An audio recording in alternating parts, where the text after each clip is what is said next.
최근에 이 친구가 교정치료가 끝났어요. 본교정치료가 끝났고 10대 후반이고, 이 친구가 저희 병원에 처음 왔을 때는 이제 만으로 8세 정도씩의 이제 교정치료를, 8세 몇 개월의 교정치료를 시작했어요. 그래서 이제 유치가 있고, 대부분이 유치고, 영구치 앞니들도 좀 있고, 이게 혼합치열기에 저희 병원에 치료를 하러 왔는데, 당연히 반대교합이 있었겠죠. 그러니까 부모님께서 이게 굉장히 심하다, 뭔가를 해주자, 이렇게 해서 이제 데리고 오셨고, 이 아이 같은 경우에는 이제 안모 자체가, 얼굴 자체가 그냥 반대교합이라서 튀어나와서 보기 싫다 정도가 아니고요.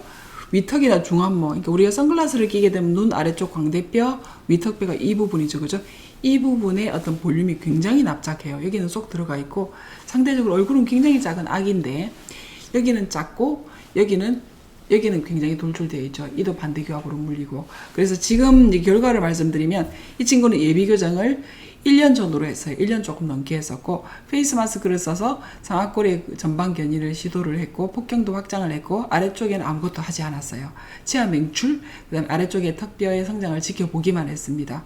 그리고 다시 이제 12세 정도의 교정 치료를 시작했습니다. 그래서 그때는 본교정 치료를 했죠. 그죠? 반대교합 정도는 아니었지만, 뭔가 이제 절단교합, 그리고 전치부의 어떤 피계, 충분히 덮어줘야 되는데, 피계가 조금 부족한 그런 상태였고, 그리고 어금니 쪽은 전부 다 3급이었어요. 많이 내밀어져 있는 그런 상태였죠. 그래서 간신히 예비교정을 했기 때문에 반대교합의 상태는 가지 않고 간신히 유지를 하고 있는 그런 정도였는데, 전체적으로 골격성으로도 3급이고 치성으로도 3급인 그런 상태였습니다. 그래서 이 친구는 본교정 치료가 필요하다라고 판단이 돼서 치료를 하였고, 이제 전체적으로 치료가 끝나고 이제 최근에 치료가 끝났죠. 그래서 이 친구가 저희 병원에 치료한 기간은 뭐 3년 그리고 한 1년, 토탈에서 4년 정도 치료를 했지만, 전체적으로 저희 병원에 검진도 하고 병원에 왔다 갔다 하는 시기는 10년이 조금 넘었다고 보여져요. 10년의 기간 동안 뭐가 달라졌냐? 얼굴이 완전히 달라졌어요. 그래서 예를 들어서 비수술 주걱턱 교정을 하기 위해서 성인이 돼서 10대 후반, 20대 초반, 나이가 들어서도 오십니다. 그런 분들이 비수술 교정 치료를 해서 주걱턱을 해소하고 반대교합을 해소하고 부정교합이 많이 개선됐을 때 안모도 좋아져요. 얼굴도 좋아지고, 그래서 그전보다 훨씬 더 얼굴도 보기 좋고, 치열도 좋고, 그리고 교합도 정말 많이 개선이 되죠. 그럼에도 불구하고 어떤 위턱이나 중안모의 턱뼈의 볼륨이 이게 적고 부족하고 죽어있고 납작하고 이런 느낌은 그대로 있다.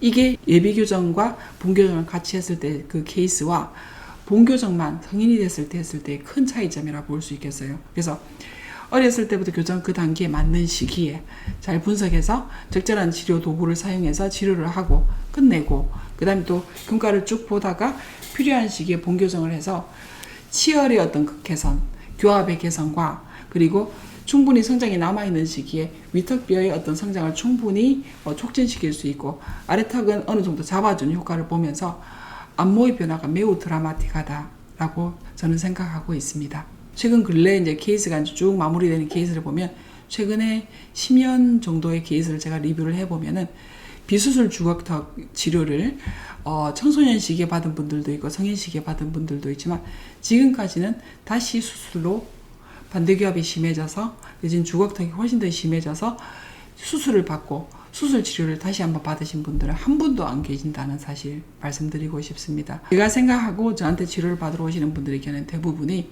건강한 거, 그리고 안전한 거, 본인들이 생각하는 생활의 불편함이 제거가 되면 충분히 좋다고 생각하시는 분들이 많이 계세요.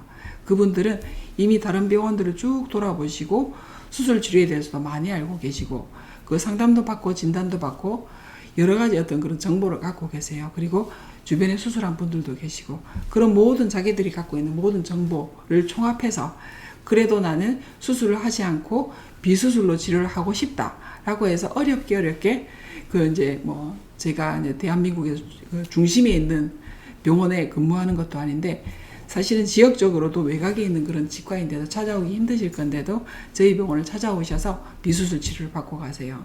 그래서 이런 분들의 어떤 결과를 지켜봤을 때 저는 우리가 생각하는 어떤 치료 목표, 우리가 합리적이라고 생각하는 치료 결과를 달성하는 데 있어서 대부분의 경우에는 비수술로 충분히 치료를 할 수 있다라고 말씀드릴 수 있겠습니다.